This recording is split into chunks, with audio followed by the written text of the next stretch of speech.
The hotel clerk told me my husband had a son before she realized I was his wife. She did it with the kindness of someone confirming an ordinary reservation. Mr. Ashford's family usually checks in on Thursday, she said, smiling at her computer. His little boy's birthday is Saturday, isn't it?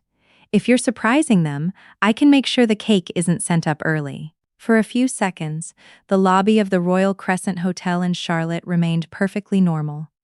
A bellman rolled 2 silver suitcases across the marble floor. Rain drew crooked lines down the windows. Somewhere behind me, cups clicked against saucers in the bar. Then the clerk saw my face. Her smile disappeared.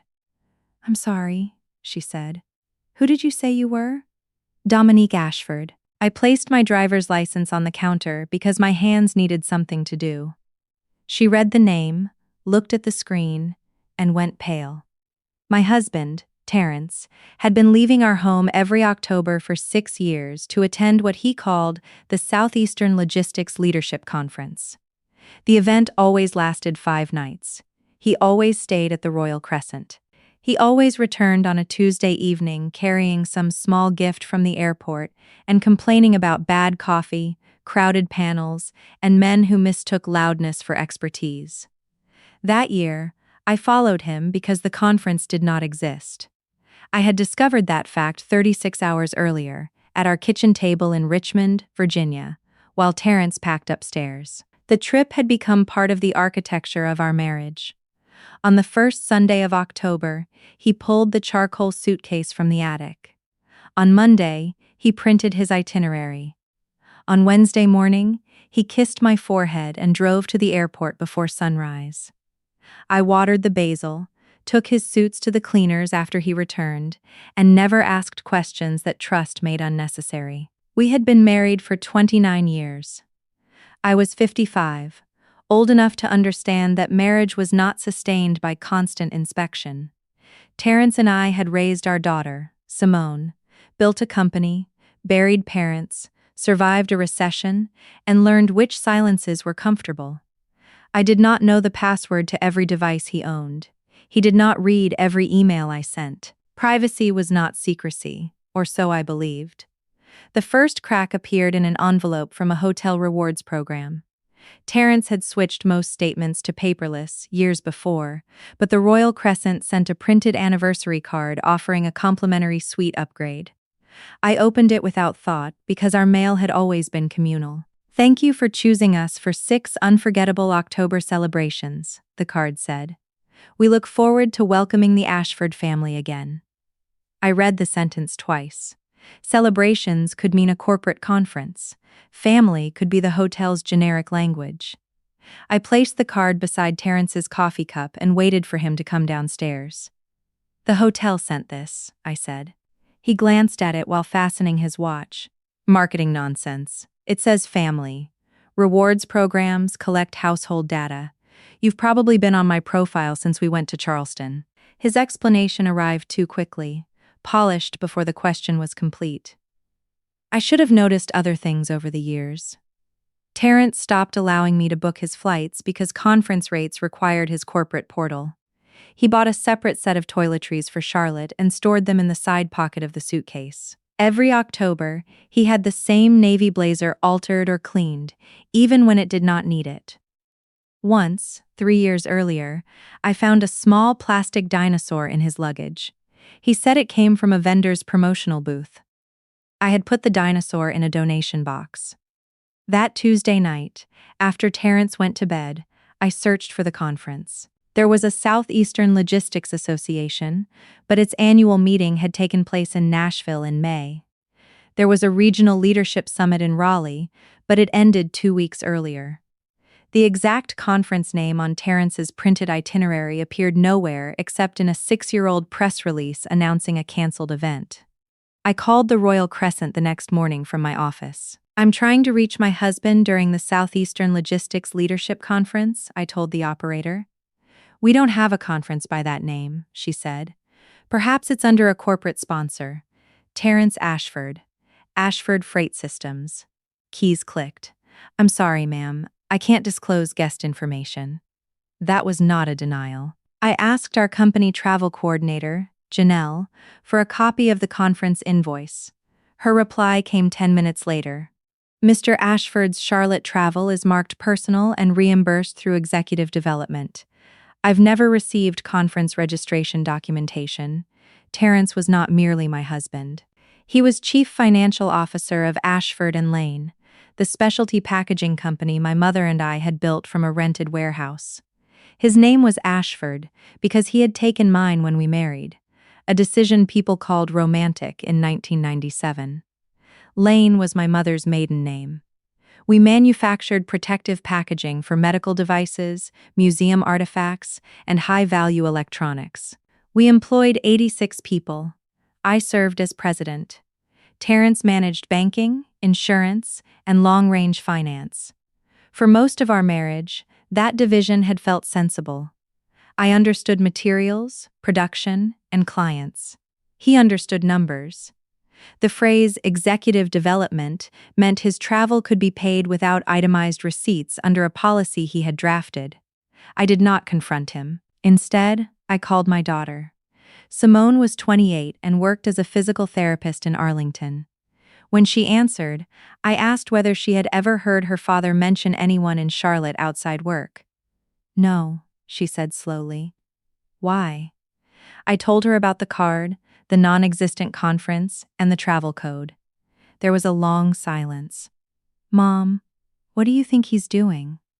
I don't know. Do you want me to call him? No. Then what are you going to do? At 55, I had negotiated contracts worth millions, walked into a factory fire while alarms were still sounding, and told surgeons their shipment would be late without making excuses. Yet the thought of asking my husband whether he had another woman made my stomach contract like a fist. I'm going to find out before I ask, I said. Terrence left Wednesday morning. I stood on the porch in my robe while he loaded the charcoal suitcase into his black sedan. He kissed my cheek and said he would call after the opening dinner. 6 years, I said. He paused. What? You've been attending this conference for 6 years. Has it been that long? The hotel seems to think so. He smiled, but only his mouth moved. Maybe they'll name a ballroom after me. I watched him drive away. An hour later, I told Janelle I had a family emergency and asked our operations director, Malik, to handle the week. I packed a small bag, booked the next flight to Charlotte under my middle name, and called a car service from the airport. Following, Terrence felt theatrical until I saw him outside baggage claim. He had told me he would rent a car. Instead, a silver SUV waited at the curb. A woman stepped out before the driver could open the rear door. She was perhaps 42, with auburn hair, a camel coat, and the easy posture of someone meeting a person who belonged to her. She did not wave. She walked straight into Terrence's arms. He held her for a long time. Then a boy climbed out of the SUV. He was small, maybe 5 or 6, wearing a bright yellow raincoat. Terrence bent down, and the boy launched himself against his chest. My husband lifted him into the air and turned in a circle while the woman laughed. I sat in the back of my hired car with my nails pressed into my palms. The driver looked at me in the mirror. Do you want me to pull closer? No. Stay behind them, please. They drove to the Royal Crescent. I waited 15 minutes before entering. By then, Terrence, the woman, and the boy had disappeared upstairs. I approached the front desk and asked whether the Southeastern Logistics Conference had checked in. That was when the clerk told me about the birthday. Her name tag read Maria Santos, Assistant Guest Services Manager. She looked no older than 35, but there was steadiness in her voice after the first shock. Mrs. Ashford, she said, I need to be careful about guest privacy. I understand. I slid the hotel anniversary card across the counter. This was sent to my home. My husband told me he was attending a conference here. I only want to know whether a conference exists. Maria looked at the card, then at my license again. There is no conference, she said. The truth entered quietly. I had expected discovery to feel like shattering glass. Instead, it felt like an elevator dropping one floor. A brief, internal weightlessness, followed by the knowledge that I was still standing. You mentioned his family, I said. Maria's eyes moved toward the security camera above us. I shouldn't have. How old is the boy? I'm sorry. Does he call Terrence Dad? Her face answered before her mouth did. I took my phone from my purse and showed her a photograph from our 25th anniversary. Terrence beside me, Simone between us, all three of us wearing silver paper crowns at a restaurant. This is our family, I said. Or it was when the photograph was taken. Maria studied it. I cannot give you room information, she said. But if you feel unsafe, I can call security or the police. I'm not in danger. I almost added that my marriage might be, but the phrase was too small. Maria lowered her voice. The woman who checked in with him is Elise Caldwell. The child is named Noah. I have seen them here every October since I started 5 years ago. The reservation notes refer to Mr. Ashford as the child's father. My vision blurred around the edges. Do they use the name Ashford? He does. She uses Caldwell. Do the records call her his wife? Maria did not answer. Please. Last year's guest preference note did. I thanked her. Mrs. Ashford, wait. She took a business card from a drawer and wrote a number on the back. This is the direct desk line. If you need help while you're here, call. I booked a room at another hotel 2 blocks away. Once inside, I sat on the edge of the bed and called Simone. He has a son, I said. The words sounded borrowed. What? A little boy, 5 or 6. His name is Noah. Simone began crying before I did. Are you sure? I watched your father pick him up. Who is the woman? Elise Caldwell. Does she know about us? I don't know. Go home, Mom. Don't follow him alone. I looked at the closed hotel door. If I go home now, he'll come back Tuesday and tell me the conference was dull. I will know the lie, but I won't know its size. Its size is a child. A child is not evidence of everything else. That sentence came from the businesswoman in me, not the wife. The wife was curled somewhere behind my ribs, trying to understand how Terrence had learned to tie a boy's shoes while pretending every October was spent beneath fluorescent conference lights. Simone asked me to share my location and promised she would drive down the next morning. I refused at first. She reminded me that Terrence had made her part of the lie too. He called me from those trips, she said. He asked about work and told me he was proud of me while sitting with another child. I shared my location. That evening, Terrence called at 7:13, exactly as he always did on the first night of the conference. I answered from the darkened hotel room. How was the opening dinner? I asked. Too much steak and not enough substance. Across the street, through my window, I could see the upper floors of the Royal Crescent glowing against the rain. What did the keynote speaker discuss? There was the smallest pause. Supply chain resilience. Same thing everyone talks about now. Did you meet anyone interesting? A few regional operators. Nobody you'd know. Behind him, a child shouted, "Daddy, come see!" Terrence covered the phone. When he returned, his voice was unchanged. Hotel television, he said. Some cartoon in the next room. I closed my eyes. Of course. How's everything at home? Quiet. I miss you. It was possible. He meant it. That was one of the cruelties I would learn about deception. A liar did not have to feel nothing. He only had to believe his feelings mattered more than your right to reality. I hope the rest of the conference gives you what you came for, I said. He laughed softly. It usually does. After the call, I vomited into the hotel wastebasket. I did not sleep. I searched Elise Caldwell's name. She owned a small event design company in Charlotte called Caldwell House Studio. Her website featured photographs of elegant dinners, children's parties, and hotel ballrooms. One image showed the Royal Crescent Terrace decorated with navy balloons and gold stars. The caption read, "Noah turns 5 with the people who make his world whole."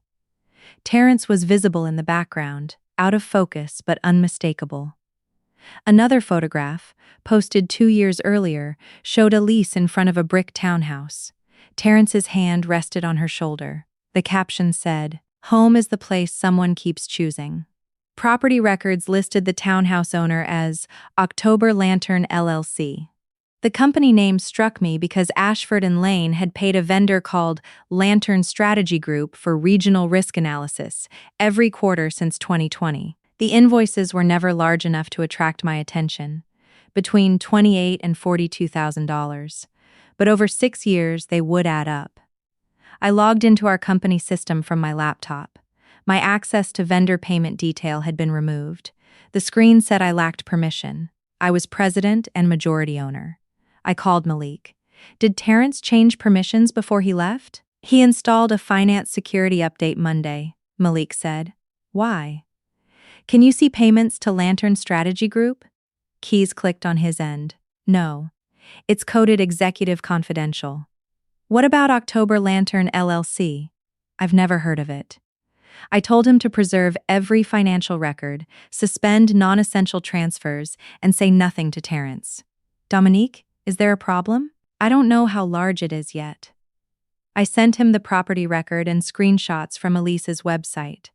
Then I called our outside attorney, Priya Desai, and asked her to meet me virtually at 7 the next morning. By dawn, heartbreak had acquired columns. One column was personal: Elise, Noah, 6 October trips, the word wife in a hotel record. The second was financial: Lantern Strategy, restricted access, a townhouse held by an LLC. The third was what I did not know. That was the longest. Simone arrived at 8:30 after driving through the night. She entered my room wearing jeans, a sweatshirt, and the expression she had worn at 16 when her best friend died in a car accident. Old pain arriving in a young face. I expected her to ask for proof. Instead, she hugged me so hard I could not breathe. I hate him, she whispered. You don't have to decide that today. He decided enough for everyone. Priya joined us by video. She had represented Ashford and Lane for 12 years and knew our corporate structure better than anyone outside the family. I showed her everything. Do not confront him, she said. Do not access any account using credentials that aren't yours. Preserve screenshots with dates and URLs. Malik should make a secure copy of company records without altering them. Can we freeze payments? As president, you can suspend questionable vendors.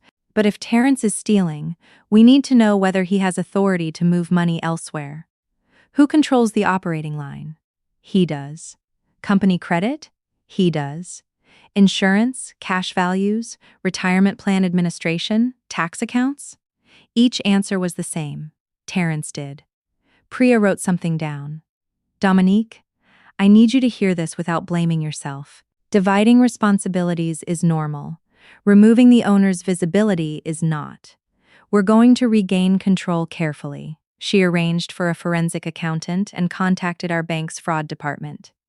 Because Ashford and Lane had a board of 5, I could not remove Terrence alone without triggering notice. Priya recommended an emergency meeting after enough records were secured to prevent him from calling the action a marital ambush.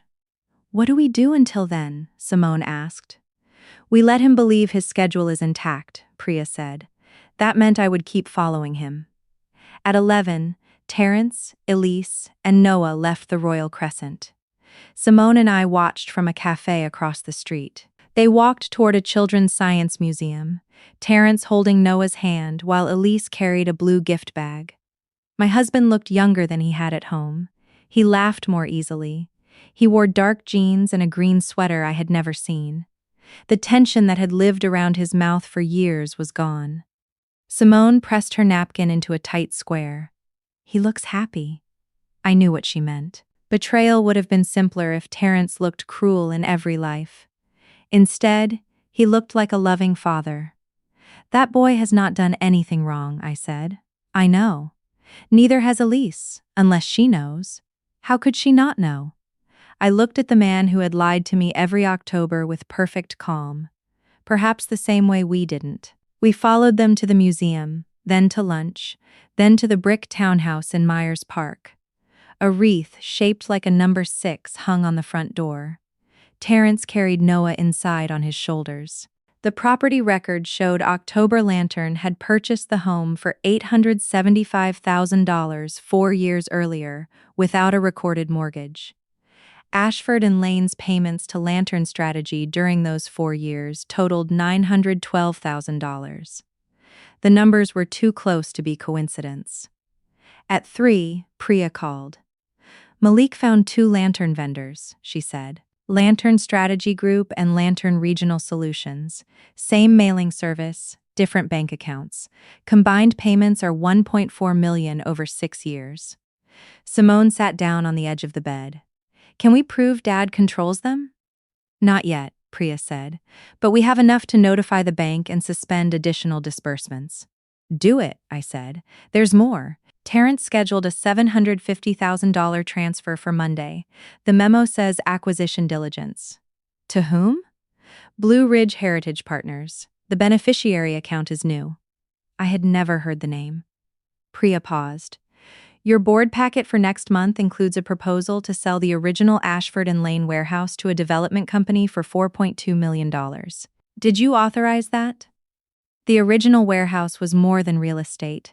My mother and I had rented half of it when we founded the company. After she died, I purchased the entire building and placed it in a separate family trust for Simone. Ashford and Lane leased it from the trust. Terrence had no authority to sell it. No, I said. The draft consent carries your electronic signature. The room became very quiet. I did not sign it. Priya's expression hardened. Then this is no longer only a questionable vendor. It may be forgery and attempted asset theft. I thought of the dinosaur in Terrence's suitcase, the rewards card, and his voice saying he missed me while his son called from the other room. Stop the transfer, I said. Lock the trust records, and call the police. Priya contacted the Richmond Financial Crimes Unit and arranged a secure video interview for that afternoon. Detective Aaron Bell did not react dramatically when I explained that my husband had another family and our company had paid 2 related vendors more than $1 million. He asked dates, account names, and who possessed original records. People expect betrayal to make the financial facts less important, he said. Usually the betrayal explains the access. He warned us not to record private conversations illegally, enter accounts without authorization, or remove property from Terrence's luggage. Malik was instructed to preserve company servers through an independent technology firm. The bank placed the scheduled transfer under review, but could not freeze every account without board action or a court order. If Mr. Ashford receives an alert, he may return early, Detective Bell said. He did. At 5:20, while Simone and I sat in my hotel room, Terrence called.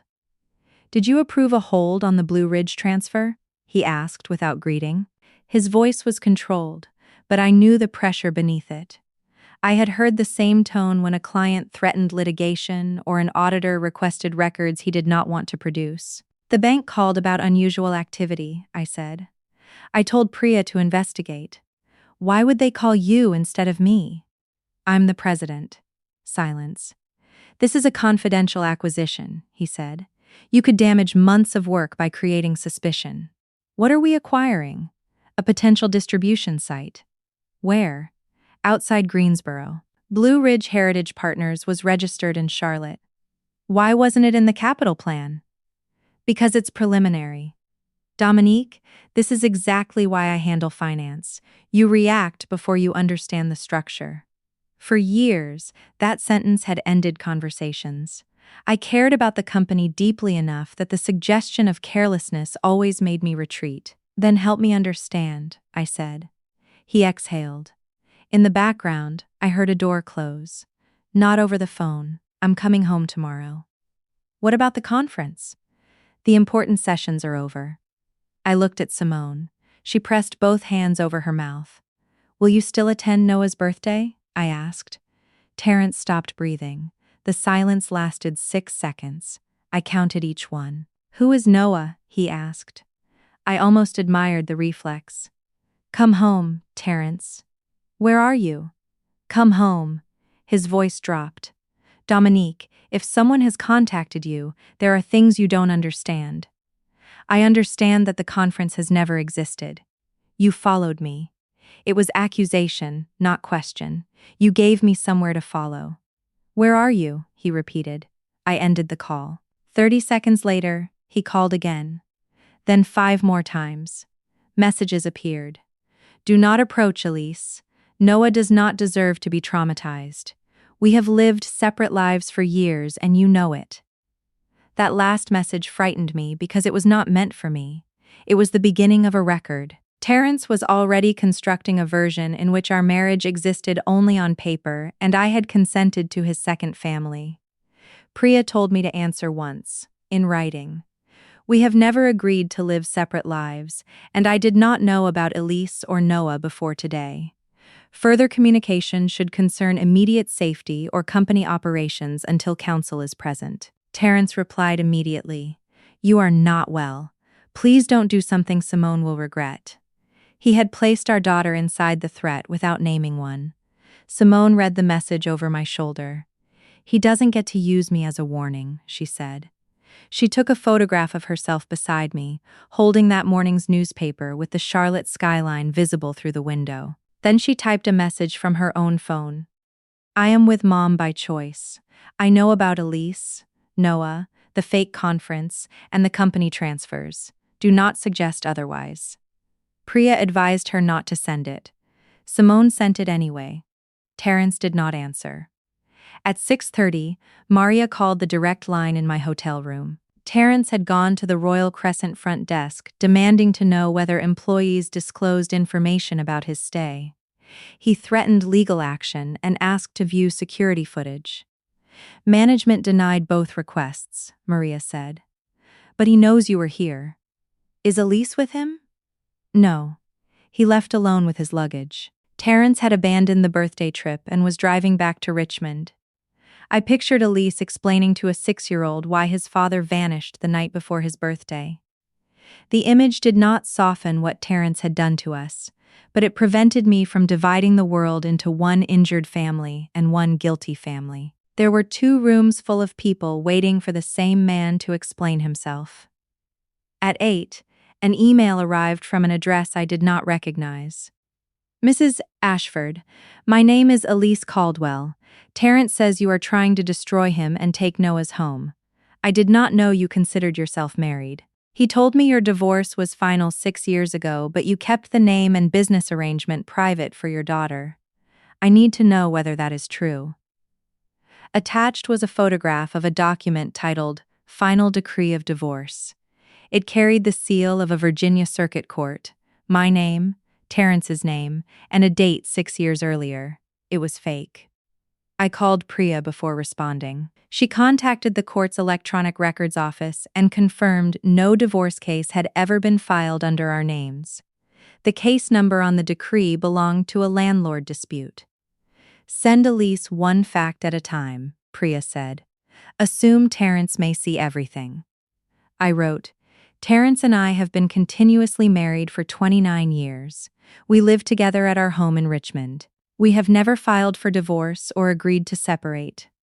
The attached decree is not genuine. Its case number belongs to an unrelated matter. I learned about you and Noah today after following Terrence to Charlotte. I will not approach your child or interfere with his safety. My attorney can speak with yours if you wish. Elise did not reply for 40 minutes. Then she sent 3 photographs. The first showed Terrence and Elise beneath an arbor beside a lake. Elise wore a pale blue dress. Terrence wore a linen suit. A minister stood between them. The second showed Terrence placing a ring on her finger. The third showed an engraved certificate, a private covenant ceremony, witnessed 5 years earlier. It did not claim to be a legal marriage, but the wording promised lifelong fidelity. He told me we would file legally when your company buyout was complete, Elise wrote. He said you refused a public divorce because it might hurt the business and Simone's mental health. He said the October trips were the only time he could safely be a father until the settlement. Simone read the message twice. He told her I was mentally ill? It appears so. He used me to explain why he couldn't live with his son. I knew then that Elise had not been waiting in a hotel for a married man to escape his wife. She had been waiting for a supposedly divorced man to finish a complicated financial separation. Her trust had different facts beneath it, but it was still trust. "Tell her to meet us," Simone said. Priya opposed an unrepresented meeting. Detective Bell wanted Elise interviewed separately before stories could be accused of influencing each other. We gave Elise his number and the court verification. She agreed to speak with him the next morning. At midnight, she sent one final message. Noah asked why his father left. I told him work. I hate that I used the lie he gave me. I did not answer. There was nothing safe or useful to say. Terrence reached Richmond around 1 in the morning. Our doorbell camera showed him trying his key. Before leaving Charlotte, I had asked Peter Long, our plant security manager, to change the locks and arm the house under a new code. Priya had obtained an emergency protective order concerning company records and the trust property, but Terrence still had a right to retrieve personal belongings from the marital home. He stood on the porch for 11 minutes, calling me and pounding on the door. Peter watched from a car across the street. When police arrived, Terrence showed them his license and demanded entry. They allowed him to take medication and clothing while Peter accompanied him.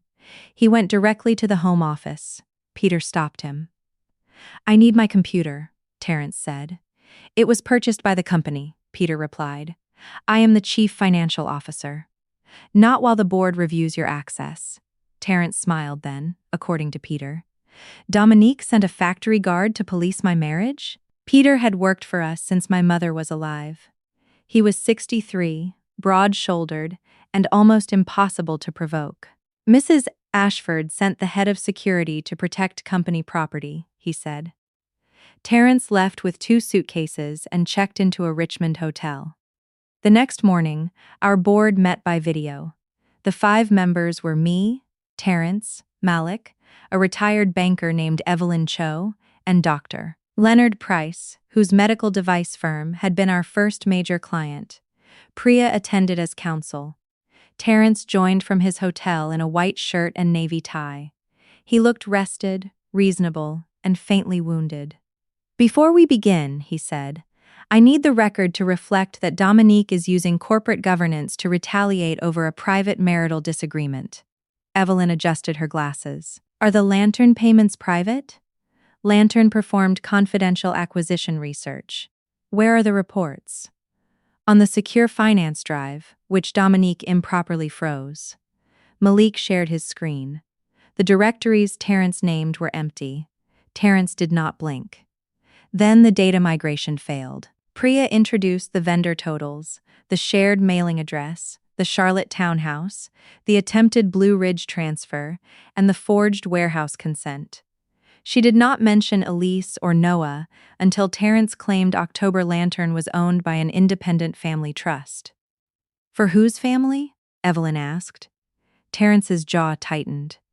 Priya displayed the property record and the hotel card. "That question is part of the investigation." I watched the board members understand in different ways. Malik looked sick. Leonard closed his eyes. Evelyn began taking faster notes. Terrence leaned toward the camera. "Dominique has known about my relationship with Miss Caldwell for years. We maintained appearances for the company and our daughter. Now she has changed her mind because she followed me and saw my son." "That is false," I said. "You told me we had a companionate marriage. I told you our marriage had become quiet after my mother died. I did not release you from it." We slept in separate rooms. For 3 months while I recovered from hip surgery, he spoke with the confidence of someone who knew fragments could resemble proof if context was removed. Evelyn interrupted. "Whether your wife knew about an affair does not explain a forged asset consent. It is not forged."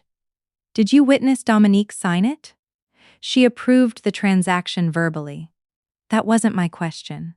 Terrence's composure cracked. "You're allowing a domestic argument to destroy the company I spent 30 years building." I felt the sentence in my bones. My mother, Lenora Lane, had designed the first heat-resistant packaging sleeve at our kitchen table. I had taken orders from my car while pregnant with Simone. Terrence joined 5 years later, after we could afford a finance director. Over time, public introductions shifted. People called us the Ashfords and assumed he founded what he managed. You helped build it, I said. That gave you responsibility, not ownership of the truth. The board voted 4-1 to suspend Terrence as CFO, revoke all access, initiate an independent forensic audit, and refer suspected fraud to law enforcement. Terrence cast the only opposing vote. Before leaving the call, he looked directly at me. You will regret letting strangers into our marriage. You brought strangers into it, I said. The screen went dark. For the first time in 6 years, an October day ended without Terrence controlling either of his lives. Simone and I remained in Charlotte because Detective Bell asked us to avoid contact while Elise's statement was taken.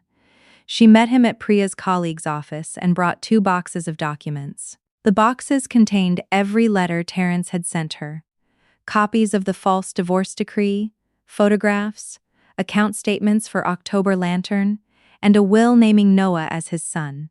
They also contained paternity test results. Noah was Terrence's child. Elise had kept records because event planning taught her to document deposits, approvals, and changes. Terrence had praised that habit when it served him. He had not imagined it might preserve his promises.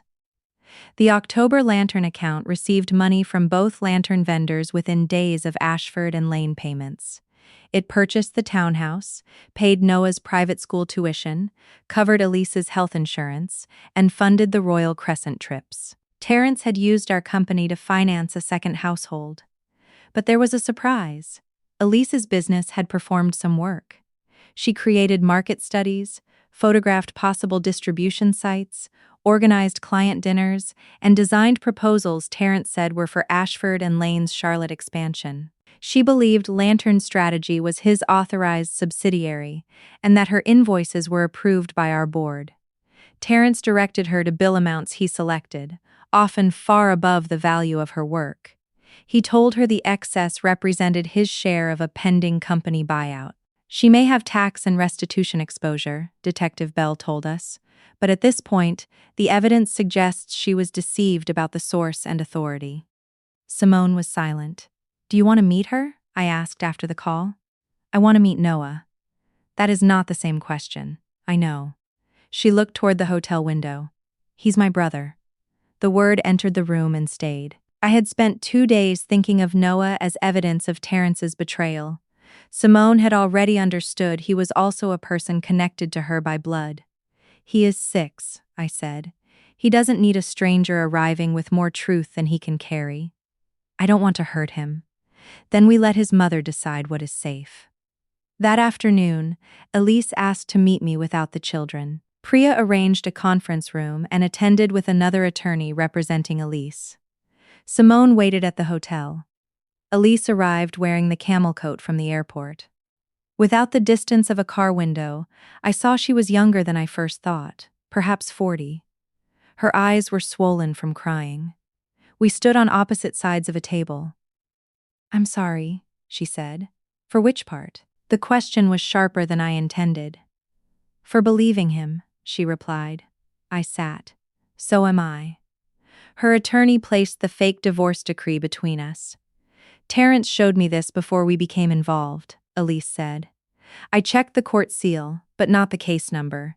He said you still lived in the same house when Simone visited because you didn't want her to know how bad things had become. Simone visited us at the house because it was our home. He said you were business partners who presented as married to protect contracts with conservative clients. Did you never search our names? I did. There were company photographs and charity events. He said they were appearances. Our 25th anniversary photographs were public. Elise closed her eyes. He told me the dinner was arranged by your mother's foundation to preserve the brand. We fought about it. He said leaving the business too fast would cost Noah his future. I wanted to hate her. Anger searched for a clean target and found a woman who had accepted explanations I considered impossible. Until I remembered the rewards card I had explained away at my kitchen table. When did you meet him? I asked. 7 years ago. I designed a client reception for your company in Charlotte. I remembered the event. Terrence returned saying the planner was disorganized and the hotel overcharged us. When did the relationship begin?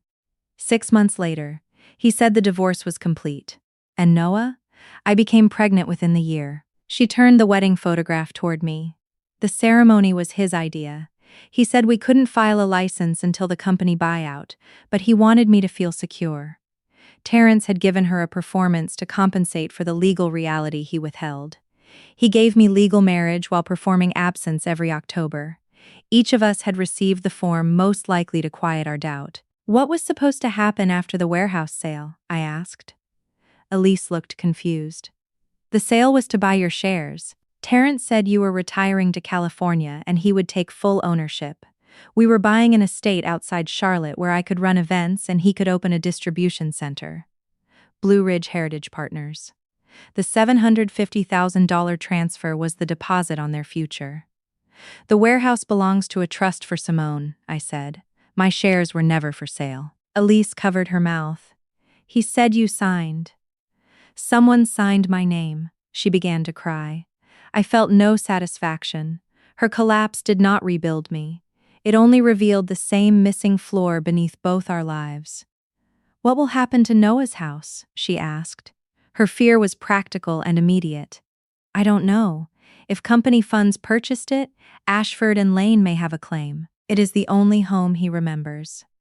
86 employees depend on the money used to buy it. She nodded and wiped her face. I understand. Do you? I understand that my son's safety was paid for with someone else's risk. It was the first thing she said that reached me. We did not become allies that day. Alliance was too warm a word. We became two witnesses, facing the same set of facts from opposite sides. Before leaving, Elise asked whether Simone wanted to meet Noah. She does, I said, but wanting is not enough. He should have time. He knows he has a sister. Terrence showed him pictures. My throat tightened. What did he call her? He said Simone lived far away and was busy, but she would visit after the business changed. Terrence had promised our daughter to a child without telling either one. Tell Noah that none of this is his fault, I said. Nothing else yet. Elise nodded.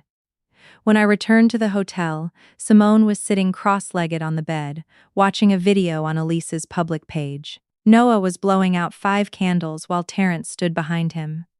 He has Dad's ears, she said. I sat beside her. Elise says he knows about you. Simone's face changed. What did Dad tell him? That you were busy and would visit someday. She laughed once, a broken sound. He planned to deliver me later, like part of the house. I took her hand. He does not get to decide your relationship with Noah now. Neither do you. The words hurt, but they were true. No, I said. Neither do I. We returned to Richmond on Sunday evening. The house looked unchanged from the street. The porch light came on automatically. My basil had wilted in the kitchen window. Terrence's shoes were missing from the rack, but his gray house sweater still hung over the back of a chair.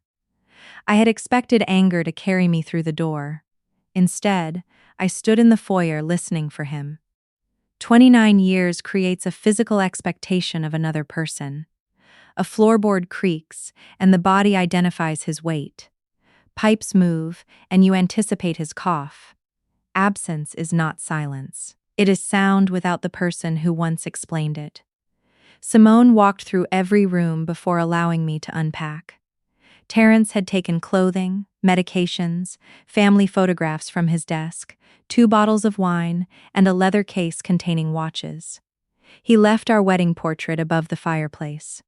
In the home office, police had placed evidence tape across the desk drawers. They had seized the company laptop, 2 external drives, a printer, and the router after obtaining a warrant based on the forged consent and vendor records. 1 framed photograph remained on Terrence's bookshelf. It showed him holding Simone as a newborn. He was 28, exhausted and radiant, staring at her as if astonished the world had trusted him with something so small. Simone picked it up. Was this real? She asked. Yes. How do you know? Because one betrayal does not mean every earlier feeling was counterfeit. She put the photograph face down. I'm not ready for that answer. Neither was I, but I needed some part of my life to remain outside Terrence's revision. He had lied systematically for 6 years. That did not make the first 23 years imaginary. Truth could decay without having been absent from the beginning. On Monday, I returned to Ashford and Lane. News of Terrence's suspension had spread through the plant. People stopped talking when I entered the production floor. Machines continued cutting foam and sealing thermal panels, but the usual rhythm felt cautious. Malik had scheduled a staff meeting in the loading bay. 86 employees stood among stacked pallets and yellow safety lines. Some had known me since I was younger than Simone. Others had been hired during years when Terrence handled every orientation and presented himself as co-founder. I did not tell them about Elise or Noah. I explained that an independent audit was reviewing vendor payments, a transfer had been stopped, and the board had suspended the CFO. Payroll and current operations were secure. "Is Mr. Ashford accused of stealing from us?" a machinist named Curtis asked. "Evidence suggests company funds were sent to entities without proper authorization," I said. "Law enforcement will decide what charges, if any, are appropriate." "Did he forge your name?" The question came from Janelle, the travel coordinator.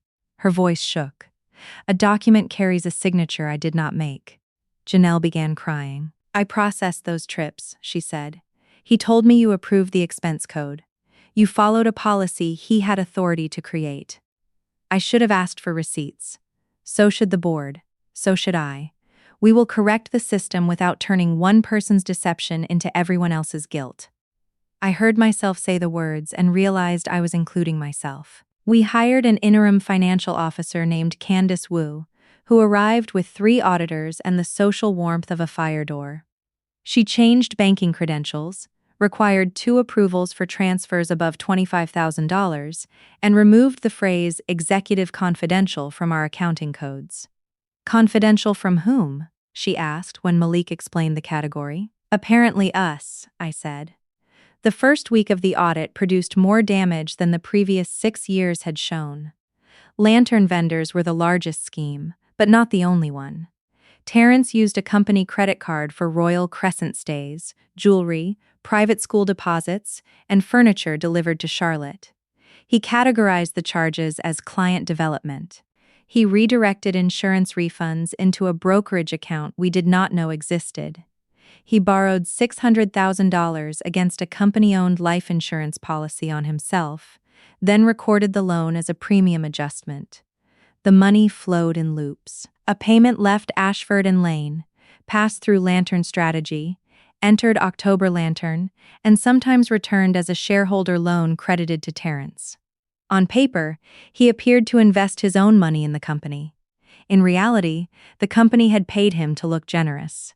His false shareholder loans totaled $840,000. Under our buy-sell agreement, those loans could increase the amount owed to him if he left the company. "He wasn't only funding Charlotte," Candace said.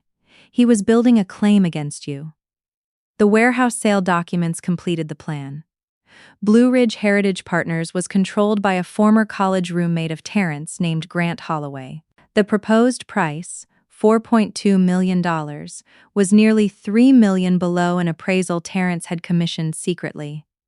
After purchase, Blue Ridge intended to sell the property to a national developer at full value. Terrence would receive half the difference through a consulting agreement. The $750,000 transfer would have funded Blue Ridge's deposit using Ashford and Lane's own money. He intended to buy our warehouse from us with our cash, then profit when it was resold. The forged trust consent was required because the warehouse did not belong to the company. My mother had placed it in the Lane family trust after warning me never to let the operating business and its land become vulnerable to the same crisis. "A machine can burn and a customer can leave," she had said.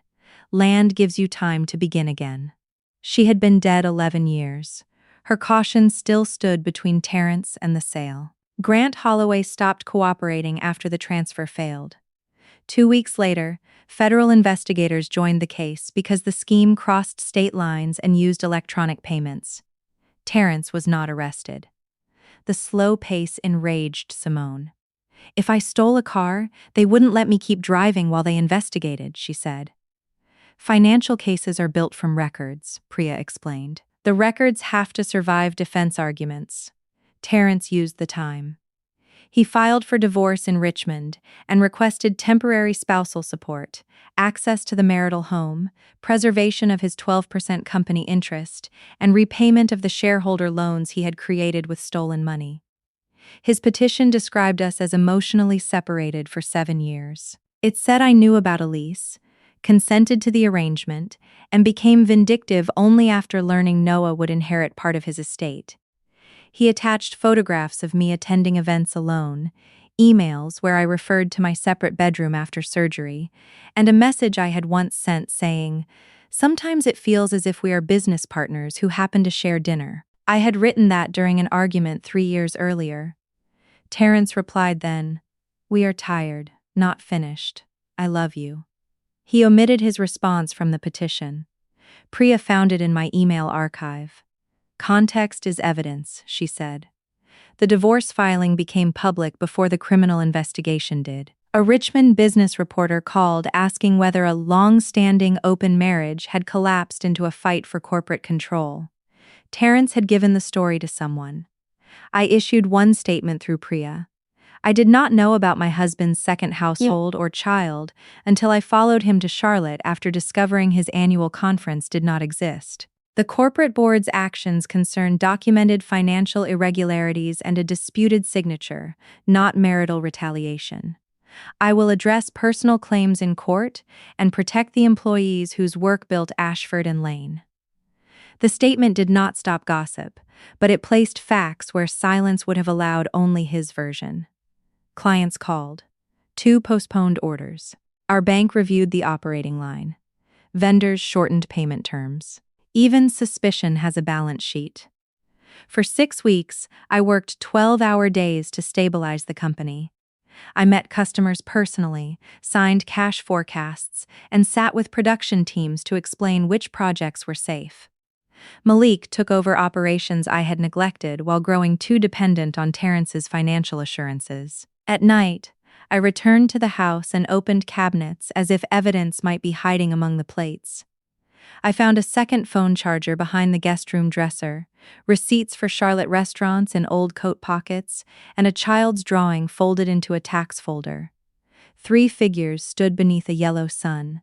The tallest was labeled Daddy. The woman was Mommy. The child wrote NOAH across his own shirt in blue crayon. On the back, Terrence had written, October 12th. Best gift I ever received. That date was also my birthday. For 6 years, Terrence called me each October 12th from Charlotte. He sent flowers to the house and promised we would celebrate when he returned. Noah's birthday was the same day. The coincidence had allowed him to wrap 2 lives around one date. He sent me roses while cutting his son's cake. I sat on the guest room floor holding the drawing and finally screamed. It was not a graceful sound. It came from somewhere below language. I screamed until my throat hurt, then pressed the paper to my chest and wept for the boy who had drawn a complete family and the woman who had believed she still had one. Simone found me there after I failed to answer her calls. She read the drawing and sat beside me. "He always complained that your birthday interfered with the conference dinner," she said. "I apologized for being born." "Mom, I made the reservation at his favorite restaurant the weekend after, every year." She took the paper from my hands and placed it on the carpet. "Noah made this. Don't tear it." "I won't. I don't know how to love him without feeling disloyal to you." I looked at her. Loving a child is not loyalty to what his father did. "Would you be angry if I met him?" "I would be frightened. That is different." Elise had kept communication through attorneys, but she sent updates about Noah. He knew Terrence had lied and would be away, until grown-ups fixed the money problem. He asked whether Simone hated him. No 6-year-old should have to wonder whether his existence offended a stranger. I gave Simone the choice with conditions. A child therapist would advise them, Elise would be present, and there would be no promises about future closeness. Simone agreed. The meeting took place at a park in Charlotte in early December. I did not attend. That was one of the hardest forms of love I had practiced, allowing my daughter to enter a relationship I could not yet witness. Simone brought Noah a small wooden dinosaur because of the toy I had once found in Terrence's suitcase. When she returned that night, she showed me a photograph. Noah stood beside her on a playground bridge, missing one front tooth. He had Terrence's ears and Simone's serious eyes. He held the dinosaur in both hands. "He asked if you were mean," Simone said. I almost laughed. "What did you tell him?" I said, "You make excellent pancakes and terrifying phone calls to insurance companies." Accurate. "He asked if you knew about him when he was born." "What did you say?" "The truth." "No." Simone began crying. "He said he was sorry Dad forgot to tell us." The innocence of the sentence cut through every legal document. I turned away because I did not want my first feeling about Noah to be pity. But pity came anyway, followed by tenderness I had not invited. "Children think, adults forget what adults choose to hide," I said. Simone reached into her bag and handed me a folded piece of paper. Noah had drawn another picture. This one showed 4 figures: Mommy, Noah, Simone, and a woman with black curls labeled Domi. "He asked what to call you," Simone said. I didn't know. I stared at the crayon version of myself. Domi is fine. I placed the drawing beside the first one in a folder. One depicted the world Terrence had built. The other depicted a possibility none of us had asked for. Terrence requested mediation before Christmas. Priya warned me he would use the meeting to extract concessions or gather emotional statements for court. I agreed because I wanted to hear him explain himself without a screen between us. We met in a law office conference room. Terrence entered with his attorney, Charles Rowe, carrying a yellow legal pad. He looked older. The expensive calm remained, but his suit hung loosely across his shoulders. For 29 years, I had known how he took coffee, which knee hurt in cold weather, and why he refused to eat pears. The knowledge did not disappear when trust did. He looked at my bare ring finger. "You took it off," he said. "You moved into another house." Charles suggested we focus on settlement terms. Terrence wanted his company shares valued without considering alleged misconduct, repayment of the shareholder loans, half the marital home, and immunity from civil claims concerning lantern payments. In exchange, he would relinquish any claim to the Lane Trust and agree to a quiet divorce. "You cannot trade me property you never owned," I said. "I increased the value of that warehouse for 30 years, he replied. "The employees did." "I made you rich," the sentence clarified more than any audit. Terrence believed my success had become his gift to me. My mother's design, my clients, my ownership, and the labor of 86 people existed in his mind as raw material improved by his intelligence. "Is that why you took the money?" I asked. His attorney objected to the characterization. Terrence ignored him. "I built a life I deserved, with invoices to my company, our company. You owned 12%, on paper, because Lenora never trusted anyone who wasn't blood." My mother had liked Terrence once. Her caution was structural, not personal. Yet he had spent years interpreting every boundary as humiliation. "Did you love Elise?" I asked. Charles told him not to answer. "Yes," Terrence said. "Did you love me?" "Yes." "Then why was truth the one thing neither of us received?" He looked at his hands. "Because you would have destroyed everything. I stopped one transfer. You suspended me. You called police. You turned Simone against me." "Before I knew?" He did not answer. "Why didn't you leave me 6 years ago?" I asked. His eyes lifted. "Because Ashford and Lane would have collapsed without me." There it was. Not love, not Simone, not even fear of hurting me. He stayed because he believed access was responsibility and responsibility was ownership. "And because you needed my signature," I said. Terrence leaned back. The slightest smile touched his mouth, not amusement but acknowledgement that I had finally reached the center. "You have always been better at seeing materials than people," he said. The insult no longer landed where he aimed it. "Materials fail under pressure, honestly," I replied. "People like you hide the fracture." The mediation ended without agreement. As Terrence stood to leave, he said, "Noah asks for me every night." I felt the cruelty of the statement and the truth inside it.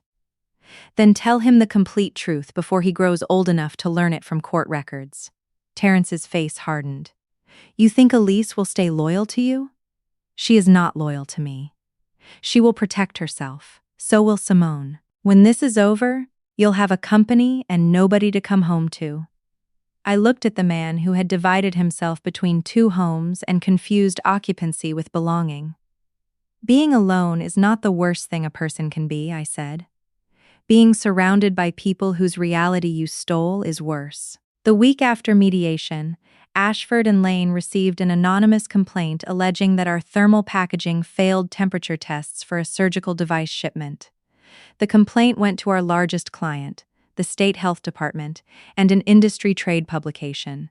It included internal quality charts and claimed I had suppressed failures to protect cash flow during the family scandal. If true, the allegation could end the company. Malik and I spent 48 hours inside the testing lab. We pulled production samples, reviewed sensor logs, and called the independent laboratory that certified the shipment. Every unit met specification. The charts in the complaint were real, but the labels had been changed. They came from a prototype test conducted 18 months earlier on a material we rejected before production. Only 4 people had access to the original report. Terrence was one. Priya sent the complaint to investigators. Terrence denied involvement. His attorney suggested a concerned employee had exposed unsafe practices. The trade publication ran the accusation before running our response. Orders slowed again. A bank committee suspended renewal of our operating line until the health department completed its review. Payroll was due in 9 days. For the first time since learning about Charlotte, I understood Terrence might still destroy the company even without taking it. Candace calculated we had enough cash for 1 payroll and essential materials. After that, we needed collections, a bridge loan, or personal funds. I could mortgage the marital home, but the divorce made title complicated. The Lane Trust could lend against the warehouse, but I had spent my career treating that property as the final shelter, the asset never placed beneath operational risk. My mother's voice returned. "Land gives you time to begin again." Time was exactly what we needed. I authorized the trust to provide a 6-month secured line to Ashford and Lane, with board approval and independent terms. Unlike Terrence's transactions, every document was disclosed to every director. I hated placing the warehouse at risk, but there was a difference between using an asset knowingly to protect 86 jobs and forging consent to extract private gain. We made payroll. Then our employees did something I had not expected. Curtis organized a Saturday production shift without overtime because a museum client needed urgent crates. Janelle called every hotel from Terrence's travel history and reconstructed undocumented expenses.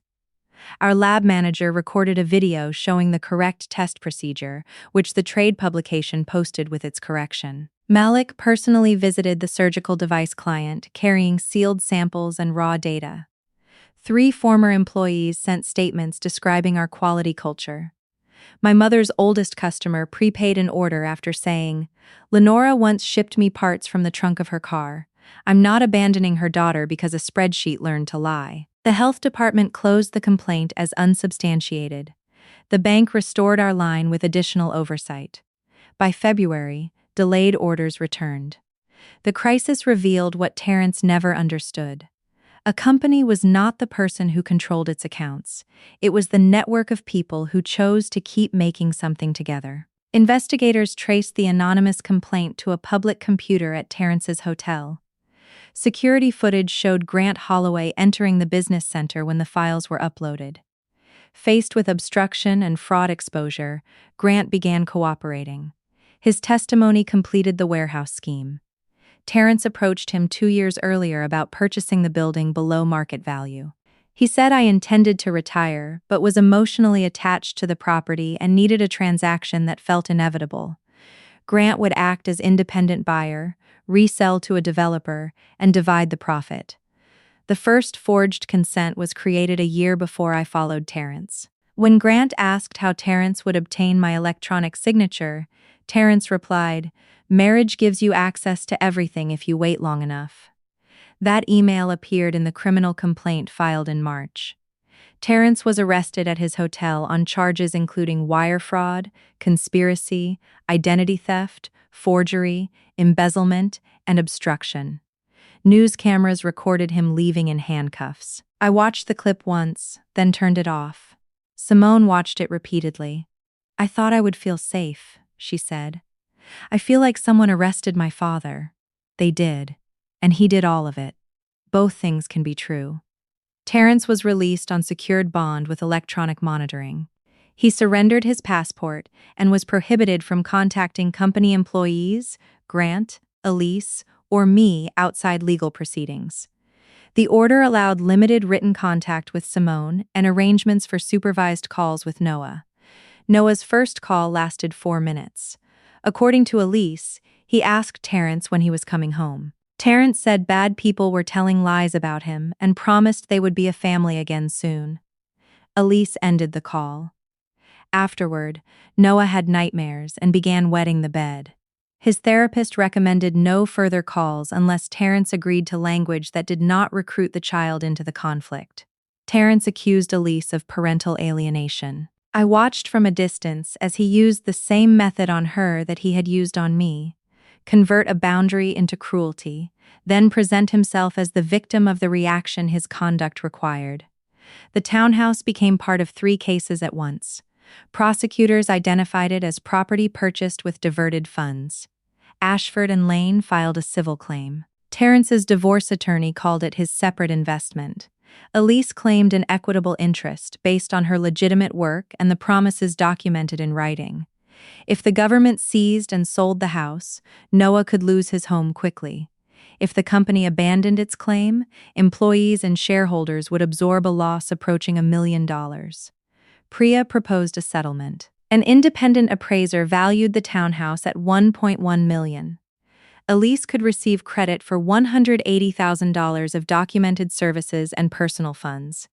She would refinance that amount plus a conventional mortgage. Ashford and Lane would recover the remaining equity over 5 years through a secured note, while prosecutors preserved their claim against Terrence's interest. Elise could not qualify a loan. Her business had lost clients after the scandal, and legal fees consumed her savings. She offered to sell. "Noah can live somewhere else," she said during a call with attorneys. "I won't ask your employees to buy his stability twice." The sentence stayed with me. I asked Candace whether the company could extend the repayment period to 10 years without harming operations. She said yes, if the initial payment increased. I contributed part of my expected divorce settlement as a personal loan to Elise, secured and documented at market interest. Priya questioned whether I was acting from guilt. "Possibly," I said, "but guilt doesn't make every decision wrong." I was not giving Elise the house. I was giving the transaction enough time to distinguish her earned interest from Terrence's theft. The company would recover its money. Noah would not be evicted because his father treated a home as a hiding place for funds. Elise accepted after insisting on a clause preventing me from forgiving the loan casually. "I don't want kindness to become another secret obligation," she said. I understood exactly. Our relationship remained formal. She sent payments on the 1st of every month. I sent receipts. Simone visited Noah every 6 weeks and called him on Sundays. I heard his voice in the background sometimes but did not join. In April, a package arrived from Charlotte. Inside was the wooden dinosaur Simone had given Noah and a note written in careful block letters. "Dear Domi, Simone says you found my other dinosaur. You can keep this one until I visit. Love, Noah." The other dinosaur, the one from Terrence's suitcase, was gone, donated years earlier. I could not remember which charity collected the box. I placed Noah's dinosaur on my desk. It became the first object connected to Charlotte that did not feel stolen. The divorce case moved faster than the criminal case. Virginia law did not care whether Terrence had performed a private covenant ceremony. But his affair and financial misconduct affected how the court considered marital assets and debt. Our company ownership was partly separate and partly marital. I founded Ashford and Lane before marrying Terrence, but its growth occurred during the marriage. Years earlier, on Priya's advice, we signed a shareholder agreement fixing Terrence's interest at 12% and acknowledging my premarital ownership. Terrence had complained, then signed. His attorney now argued the agreement was unfair and that he signed under emotional pressure from my mother. The judge read the document and asked, "Was Mr. Ashford represented by separate counsel?" "Yes," his attorney admitted. "Was he a trained financial professional?" "Yes." "Then he possessed more understanding than most people who sign such agreements." The court upheld it. The false shareholder loans were excluded from valuation pending the criminal case. Terrence's legitimate 12% interest remained, but the company obtained a lien against it for documented losses. My ownership and the Lane Trust property remained mine. The marital home would be sold unless one of us bought out the other. I chose to sell. Simone was surprised. "You love that house." "I loved the life in it. I don't need every wall to prove that life happened." The house carried too much maintenance for one person and too many hiding places for memory. I purchased a smaller home near the James River with a garden, a wide kitchen, and no room I did not intend to use. Packing took 2 months. I sorted 29 years into keep, donate, archive, and discard. Our wedding album went into an archive box for Simone. Terrence's clothes were transferred through attorneys. I kept the framed photograph of him holding newborn Simone because it belonged to her beginning, not our ending. I found love letters from our first decade, funny notes written during long factory nights, and a birthday card from the year before Elise entered our life. "Whatever happens," the card said, "you are home to me." I sat on the floor and cried for the man who had once written it sincerely, or sincerely enough. Then I packed the card with the wedding album. Refusing to erase the past did not mean allowing it to govern the new house. On moving day, Peter carried the last box while Malik disconnected the old alarm system. "You need anything else?" Peter asked. I looked through the empty living room. A pale rectangle remained where the wedding portrait had hung. "No." I left the keys on the kitchen counter.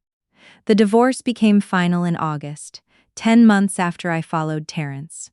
I received my company shares, the Lane Trust, my retirement accounts, and the net proceeds assigned to me from the house. Terrence retained personal retirement funds and whatever remained of his 12% interest after civil claims. The court ordered him to reimburse a portion of my legal fees because he had concealed and dissipated marital assets. The decree did not mention Elise or Noah except in financial schedules. 29 years ended in 43 pages and a clerk's stamp. Outside the courthouse, Terrence asked to speak to me alone. His monitoring bracelet was visible beneath his trouser cuff. Priya advised against it, but we stood 10 feet apart in a courtyard while our attorneys watched through the glass. "Was any of it real?" I asked. It was the question Simone had asked about the newborn photograph. I had answered for him then. Now I wanted his answer. Terrence looked tired. "Most of it," he said. "Which part wasn't?" "The part where I pretended I could keep accepting less." "Less than what?" "Less than being seen as an equal. Less than having my name mean something. Your mother made sure I would always be the man who married into the company. You took my name, because Lane mattered and I didn't." I had never understood that romantic gesture as grievance. Perhaps it had begun as one and become the other over time. "You could have kept your name," I said. "You could have started your own company. You could have left. And watched you keep everything we built?" There it is again. You turn contribution into entitlement to whatever has the highest value. He looked toward the courthouse doors. "Elise understands me. Elise gave investigators 2 boxes of your lies." Pain crossed his face, and I saw he still considered her cooperation a betrayal rather than a consequence. "She'll come back when this is over. That is between you and her." "And Noah? He deserves a father who can tell him the truth." Terrence stepped closer. "You're enjoying this." the company, the court, Simone choosing you. You always needed to win. I almost defended myself. Then I realized winning was another frame he used to avoid accountability. If I survived, I had defeated him. If I broke, I proved I could not manage without him. Either result kept him at the center. "This is not a competition," I said. "I am leaving the field." I walked back inside before he could answer. The following October approached like weather. For 6 years, I had associated the first cold mornings with Terrence's suitcase on the bed and the quiet week after he left. That year, there was no suitcase. There was a criminal trial scheduled for January, an audit still producing numbers, and my 56th birthday circled on a calendar in a new kitchen. I did not want the month to become a monument to discovery. Simone suggested a trip. "Anywhere except Charlotte," I said. "Why except Charlotte?" "Because I'm tired of following a route he chose." "Then go for a reason you choose."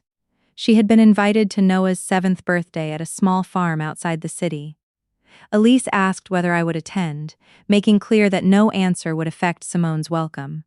I spent 3 days deciding. On October 12th, 1 year after the hotel clerk told me my husband had a son, I drove to Charlotte in my own car.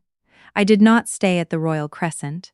I booked a small inn near the botanical garden and arrived at the farm after the other guests. Children ran between pumpkins and hay bales. Simone saw me first. She smiled but did not rush over. Elise stood beside a picnic table cutting cake. We nodded to one another. Noah approached, carrying the wooden dinosaur. He stopped several feet away and studied my face. "Are you Domi?" he asked. "I am." "You look like Simone, but older." "That is generally how mothers work." He considered this, then held out the dinosaur. "You can give it back now." I took it from my purse. I had carried it in tissue paper. "Thank you for lending it to me." "Did it help?" I glanced at Simone. "Yes." Noah gave me a brief, fierce hug around the waist and ran toward a pony before I could decide what to do with my hands. Elise watched from the table, crying quietly. I walked over and handed her a package.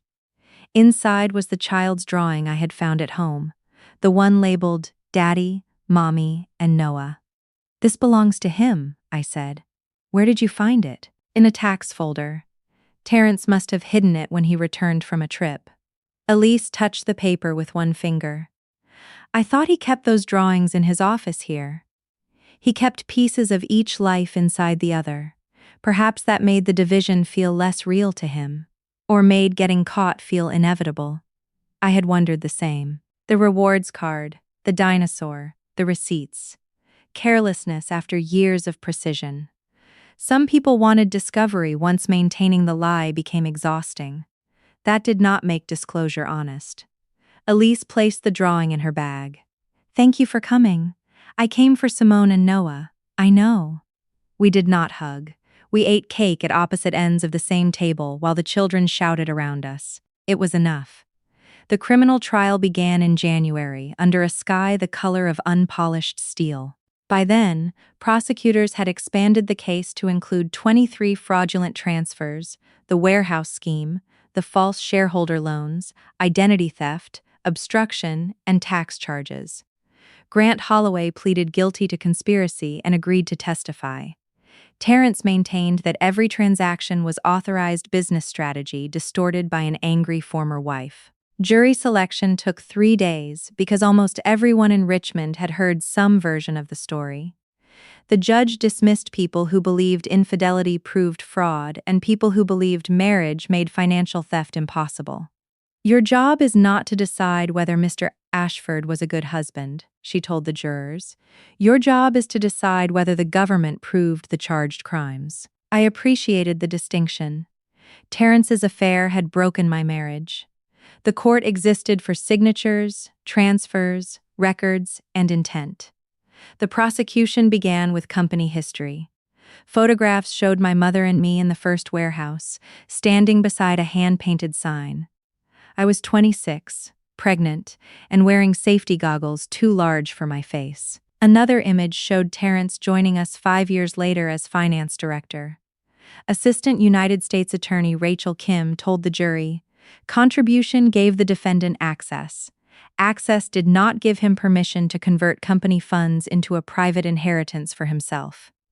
Terrence's attorney, Charles Rowe, described him as the neglected architect of Ashford and Lane's success. According to Charles, "My mother refused him meaningful equity, I benefited from his expertise, and the Lantern entities were an unconventional but legitimate way to compensate him for decades of underpayment." "This is a family business," Charles said. "Family businesses often operate through understandings that are not documented with corporate formality." Mrs. Ashford accepted the rewards of flexibility until a personal discovery made flexibility inconvenient. The defense depended on turning missing approval into informal approval and stolen money into deferred compensation. Candace testified for 2 days about the audit. She explained each payment in language the jury could follow. Ashford and Lane paid a lantern vendor. The money entered October Lantern. October Lantern paid the townhouse, hotel, school, or brokerage account. The shareholder loans returned small portions to the company under Terrence's name. Rachel asked whether any board resolution authorized the vendors. No. Any contract approved by the president? No. Any completed work equal to $1.4 million? No. Charles displayed Elise's market reports and event photographs. "So work existed." "Some work existed," Candace said. "If I wash your car and invoice you for the price of the car, the presence of soap does not make the invoice accurate." Several jurors smiled. Janelle testified about the travel code. She cried when shown 6 years of Royal Crescent charges she had processed without receipts. "Mr. Ashford told me executive development was board approved," she said. "Did Mrs. Ashford ever approve it to you?" Rachel asked. "No." "Why didn't you ask her?" Charles asked on cross-examination. Janelle looked toward me, then back at him. "Because your client was CFO. Asking the president whether the CFO told the truth about every policy would not have looked like diligence. It would have looked like insubordination." Her answer exposed how authority can make doubt feel like misconduct. Maria Santos came from Charlotte with hotel records produced under subpoena. She testified that the Royal Crescent had hosted no conference matching Terrence's itineraries. Reservations listed the purpose as family, birthday, and anniversary. Charges went to his company card. Guest notes referred to Elise as his wife and Noah as his son. Charles tried to suggest Maria violated privacy because she disliked Terrence. "You disclosed guest information to Dominique Ashford before any subpoena, correct?" "I confirmed there was no conference after a woman presented identification and a card our hotel mailed to her home," Maria said. "I did not give her a room number or access." "You told her about a child." "I referred to the child before I understood she was not the woman in our reservation notes." "So your mistake triggered this entire case." Maria's voice remained calm. "No, sir. The transactions existed before I spoke." I wrote the sentence in the margin of my notebook. Grant Holloway described the warehouse plan. He admitted expecting nearly $1.5 million after resale and claimed Terrence assured him I would eventually consent. Rachel displayed his email asking how Terrence would obtain my signature. "Marriage gives you access to everything if you wait long enough." "Did that sound like consent?" she asked. Grant lowered his head. "No." "Why did you continue?" "Money." "Why are you testifying now?" "Less prison." His honesty did not make him admirable, but it made his motive simple enough for a jury to understand. Elise testified during the second week. She wore a dark gray suit and no ring. Rachel led her through the false divorce decree, private covenant ceremony, lantern work, and promises about the company buyout. Photographs of her life appeared on the courtroom screen. Terrence holding, newborn Noah, the lake ceremony, birthday cakes at the Royal Crescent, the brick townhouse. The images were real moments built inside a false structure. "Did you know the money came from unauthorized company payments?" Rachel asked. "No." "Did you believe October Lantern belonged to you and Mr. Ashford?" "I believed it held his compensation from a company buyout." Did you know Dominique Ashford remained his wife? No. He showed me a forged decree. Charles's cross-examination was brutal. He displayed social media posts where Elise called Terrence her husband and celebrated the life he provided. He showed invoices she prepared under Lantern strategy and a message where she asked Terrence whether Dominique would cause trouble during the buyout. You knew Mrs. Ashford opposed the plan. I knew he said she delayed signing because she was sentimental about retiring. You never spoke to her. He told me contact would harm Simone. Convenient. Elise looked at him. It was convenient for your client. Charles suggested she cooperated to save her home and avoid prosecution.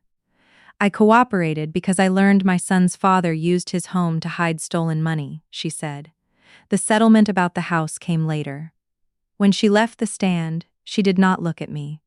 That restraint felt respectful. Simone testified only about messages Terrence sent after discovery and his attempt to use her mental health to explain the secret household. The prosecution did not ask her to describe meeting Noah. Charles asked whether I influenced her testimony. My mother told me I could love my father and still tell the truth about him, Simone said. That is the opposite of influence. Terrence watched her with wet eyes. I could not tell whether he felt remorse, loss, or anger at losing ownership of her loyalty. My testimony came near the end. Rachel asked about the rewards card, the non-existent conference, my flight to Charlotte, and Maria's words at the hotel desk. She asked what I saw at the airport. My husband embraced a woman named Elise Caldwell, I said. Then a little boy ran to him and called him Daddy. What did you do? I followed the facts. I did not confront the child or the woman. I checked the conference, hotel, property record, vendors, and company access. Then I contacted counsel. Rachel handed me the warehouse consent. Did you sign this? No. Did you give Mr. Ashford verbal permission to sign? No. Did you agree to sell the warehouse? No. Did you agree that company funds could purchase a Charlotte townhouse? No. Charles began cross-examination gently. He asked whether Terrence improved the company's finances. Yes. Whether I trusted him. Yes. Whether we sometimes made business decisions at home without formal minutes. Yes. Followed by written confirmation. Whether I knew he felt undercompensated. I knew he wanted more equity, but the board increased his salary and bonus instead. You controlled the board, Charles said. I held a majority interest. The independent directors controlled compensation decisions involving either of us. He displayed my message comparing our marriage to business partners sharing dinner. That reflected emotional separation, didn't it? It reflected an argument. You slept in separate rooms. While I recovered from surgery, you attended events without him. When he claimed to be working, you maintained independent bank accounts. And a joint account. He moved closer to the jury. Isn't it true that you knew Mr. Ashford had a life in Charlotte and chose not to ask because the arrangement benefited your public image? No. You never visited him in 6 years. He told me spouses were not invited. You never verified the conference. I trusted my husband. An experienced executive accepted 6 years of travel without verification? A wife accepted 6 years of conversation without assuming each sentence required an audit. He paused. Your discovery humiliated you. Yes. And within hours, you stopped a transfer, froze accounts, contacted police, and moved to suspend him. Because within hours, I found a second family, fake vendors, restricted records, a scheduled transfer, and my signature on a document I had never seen. You wanted to punish him. I wanted to stop him. You wanted everything he built taken away. I looked at Terrence. I wanted him removed from access he had abused. The consequences afterward came from records he created, not feelings I had. Charles asked no further questions. The defense called 2 former consultants who praised Terrence's leadership and said Lantern reports had some business value. An accounting expert challenged portions of Candace's loss calculation. Then Terrence took the stand. He testified for a full day.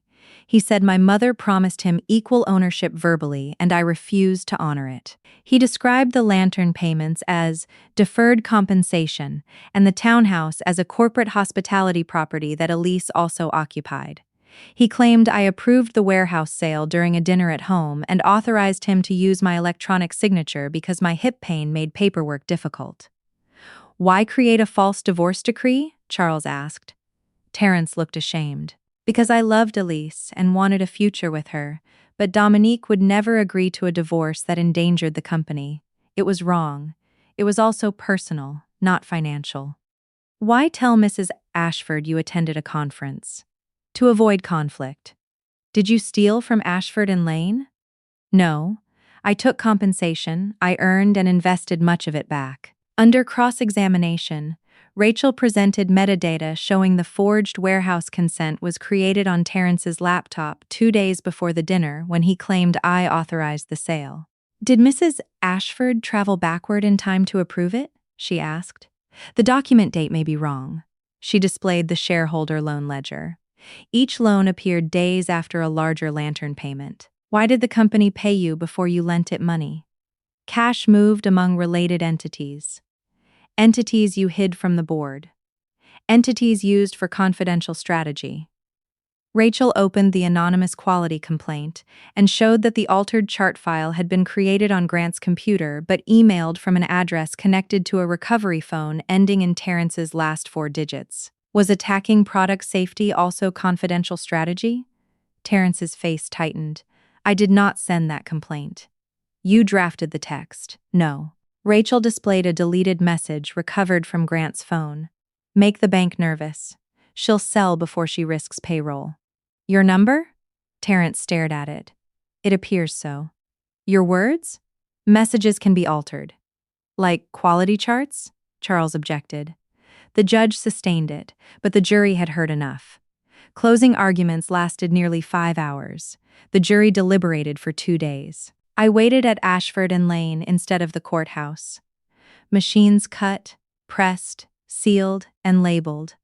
Ordinary production felt more honest than watching a closed jury room door. When Priya called, I was standing beside the first packaging press my mother purchased used in 1994. "They have a verdict," she said. We returned to court.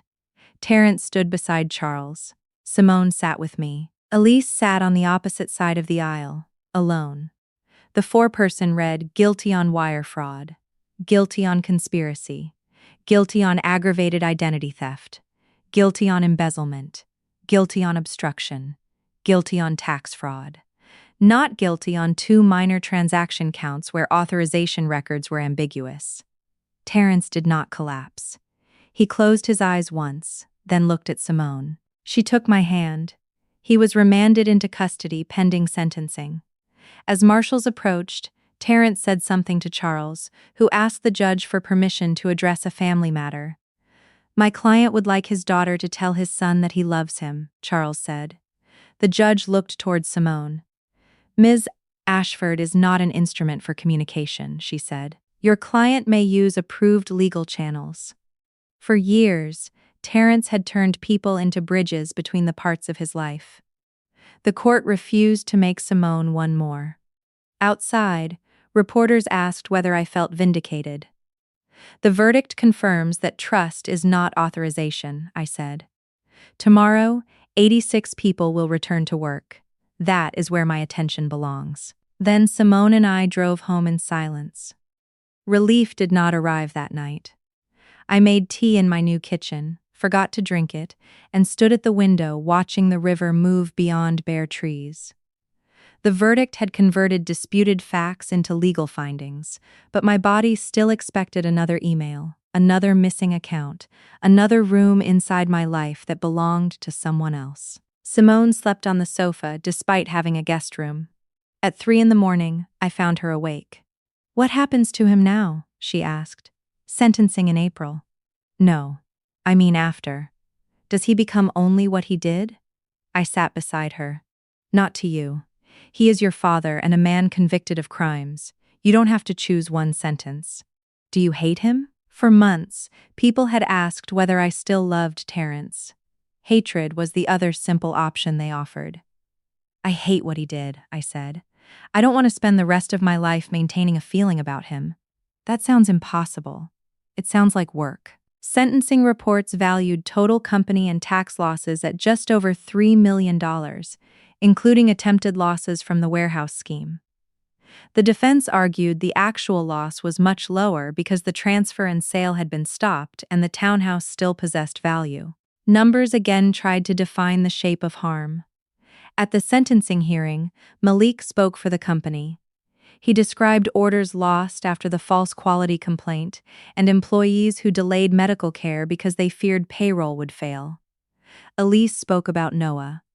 My son's earliest memories include a father who appeared in October and promised that absence was temporary, she said. Now he must learn that love is not measured by how beautifully someone explains why they cannot be accountable. Simone chose not to speak. She submitted a letter privately to the judge and refused requests from reporters to describe it. I stood last. Terrence sat at the defense table in a brown jail uniform.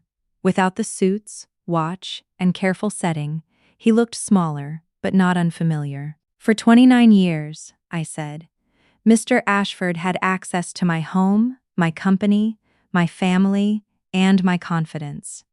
He has argued that his labor entitled him to more.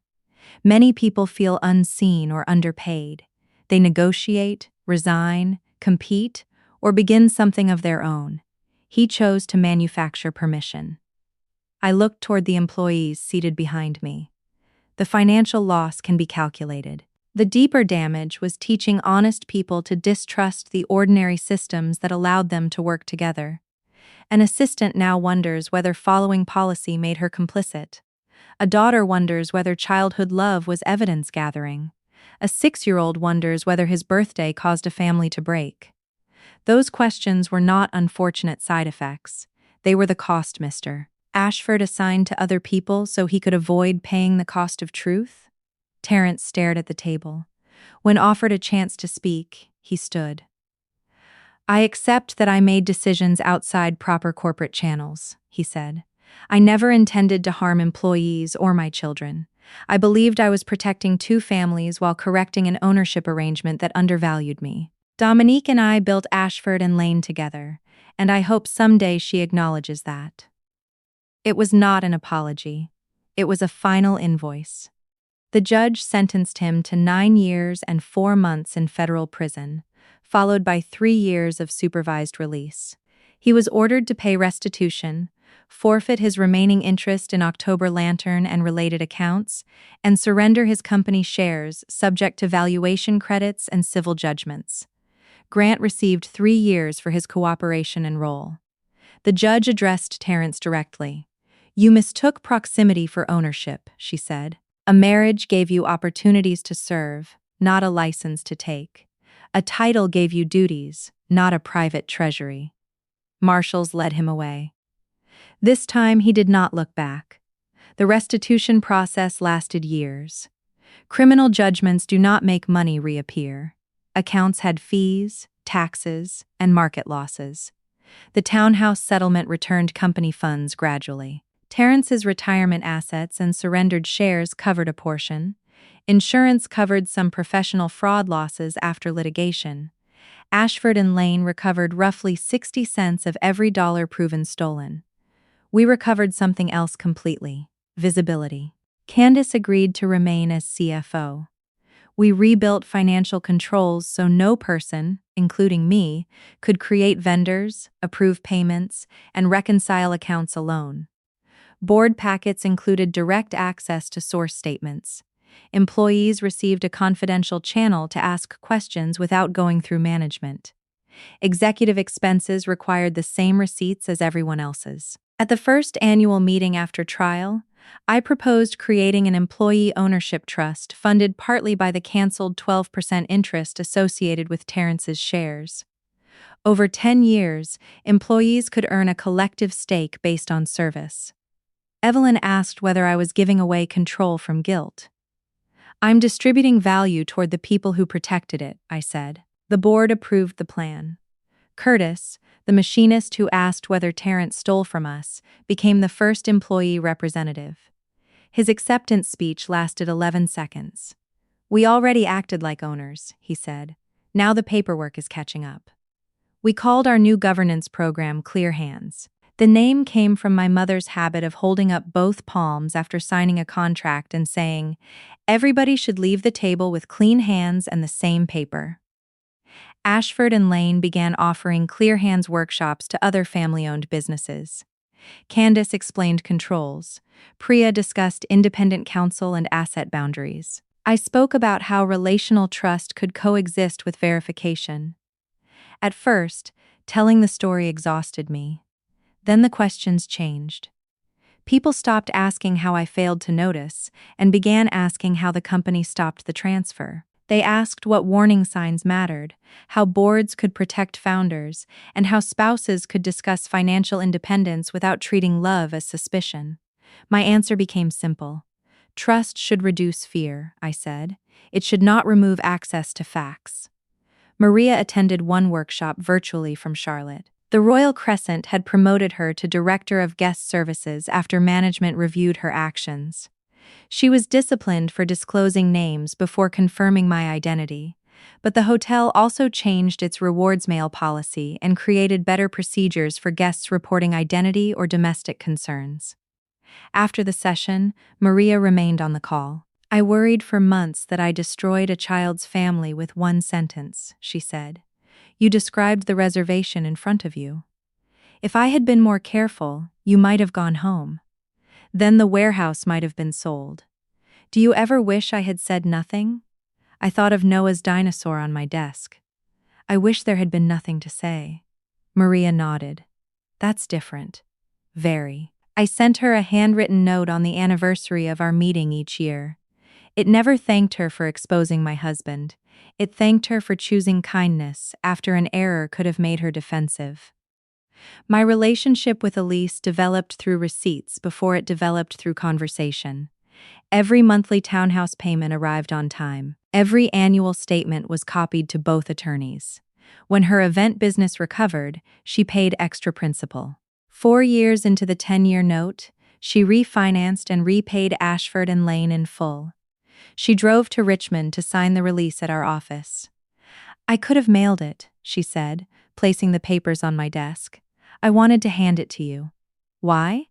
"Because this is the first promise involving that house that I completed with everyone knowing the same facts." We signed in front of Priya. Elise exhaled when the last page was notarized. "Clean hands," she said. I smiled. "Same paper." We had lunch afterward, our first time together without attorneys or children. She told me how hard it had been to rebuild Caldwell House Studio after clients labeled her a mistress and a thief. I told her about selling the marital home and waking some nights convinced I heard Terrence downstairs. "Do you miss him?" she asked. "Sometimes I miss who I was when I believed him. I miss the version of him who read to Noah. That version existed." "How can you say that?" "Because people do not need to be false in every moment to do lasting harm. If we erase every good memory, we give the worst act authority over the whole past." Elise looked out the window. "I'm not there yet." "You don't have to be." We never became close friends. Friendship would have asked too much of history. We became honest relatives through Noah, a category with fewer expectations and better boundaries. Noah visited Richmond for the first time when he was 8. Simone brought him to the factory on a Saturday. He wore safety glasses and watched foam shapes emerge from the cutting machine. Curtis let him press the stopped emergency button after explaining why he could never touch it during operation. On my office shelf, Noah found the wooden dinosaur. "You kept it a long time," he said. "I was waiting for your visit." He looked at the framed photograph of my mother and me in the first warehouse. "Did my dad make this company?" The question required care. "My mother and I started it. Your dad joined later and helped it grow. Then he stole from it." "Yes. Why?" "He believed helping to build something meant he could take parts without asking." Noah considered that. "If I build a fort with Simone, I can't take her blanket home." "That is an excellent beginning." He took the dinosaur, then returned it to the shelf. "It can live here. I know where it is now." The sentence captured what all of us had been trying to rebuild. Not possession, but truthful location. Terrence wrote to me twice from prison. The first letter arrived 6 months after sentencing. He said prison gave him time to understand that ambition had become resentment. He apologized for the pain caused by choices made under pressure and asked whether I would support a sentence reduction petition after he completed financial counseling. I read it once and sent it to Priya. "Are you going to answer?" Simone asked. "No." "Because the apology is bad?" "Because access to me is not part of his rehabilitation." The second letter arrived 2 years later. It was shorter and more direct. "I lied because I wanted both lives and believed my work entitled me to pay for them with what we had. I understand that sentence now. I am sorry." There was no request. I placed it in the archive box with our wedding album. I did not answer that one either, but I believed it was closer to truth. Simone maintained limited correspondence with him. She visited once, alone. When she returned, she did not share details. "Was it helpful?" I asked. "It was real," she said. "That's enough." Noah wrote to Terrence through a therapist and later joined supervised video calls. Elise did not ask Simone to manage them. No one used one child to carry messages to the other household. The simplest improvements sometimes felt like the most radical. The first October after Terrence entered prison arrived with weather so clear that Richmond seemed to have been scrubbed overnight. For 6 years, the month had organized itself around his departure. Even after I knew the truth, my body remembered the old schedule. On the Sunday, when he would have brought the charcoal suitcase down from the attic, I woke before dawn and listened for footsteps that could not be there. On Wednesday, I checked the clock at the hour his flight usually left. By Thursday evening, I had opened the Royal Crescent website twice without intending to book anything. Memory was still following him, even when I was not. Simone called and asked whether I wanted company for the weekend. "I don't want you to rearrange your life because of a date on my calendar," I said. "I'm not. I want to come home." The word home caught between us. The house where she had grown up was listed for sale.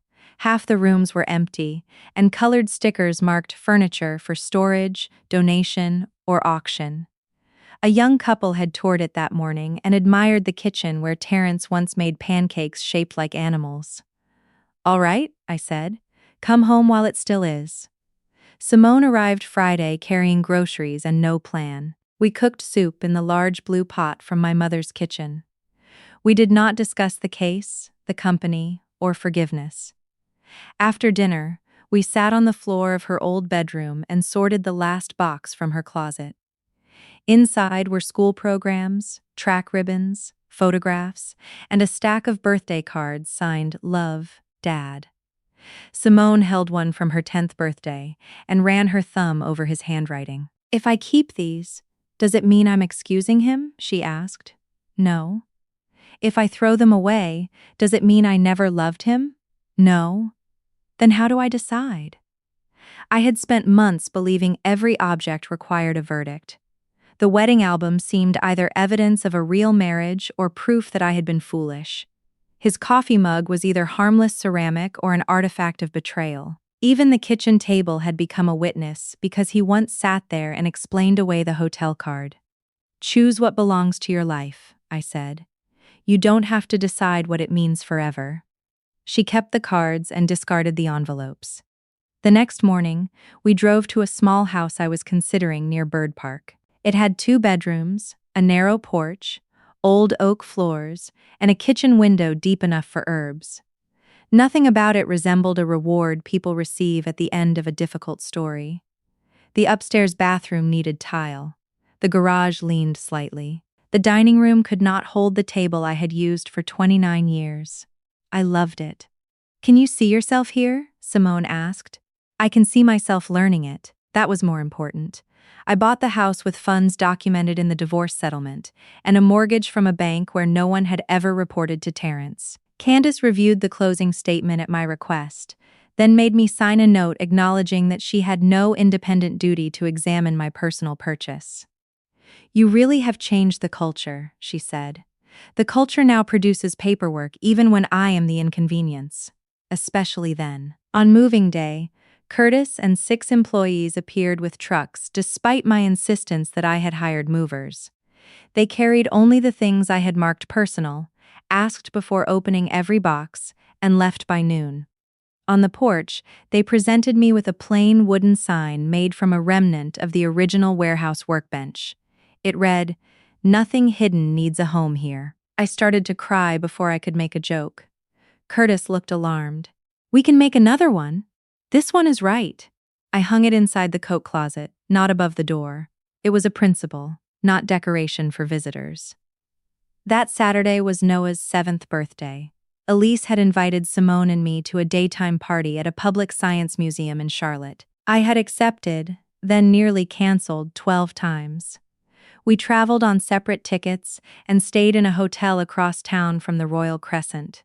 Every choice was disclosed, ordinary, and more exhausting than secrecy had once looked from the outside. Noah met us beside a model rocket. He wore a paper crown and a shirt covered in planets. When he saw Simone, he waved. When he saw me, he stepped behind Elise's arm. "This is Dominique," Elise said. "She is Simone's mother." Noah studied me. "Are you mad at me?" he asked. The question silenced the adults around him. I crouched so he did not have to look up. "No, nothing your father did was caused by you. But he came for my birthday. He should have told the truth about coming. Your birthday was never the wrong thing."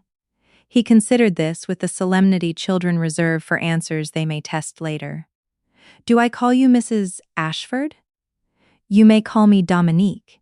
He tried the word and frowned. "That is too long." "What do you suggest?" "Domi." Elise looked at me, asking permission without speaking. "Domi is fine," I said. The party lasted 2 hours. We watched children launch air-powered rockets, ate cupcakes under fluorescent stars, and spoke only when conversation had somewhere safe to go. No one posed the 4 of us as a family. No one asked Noah to perform gratitude for adult cooperation.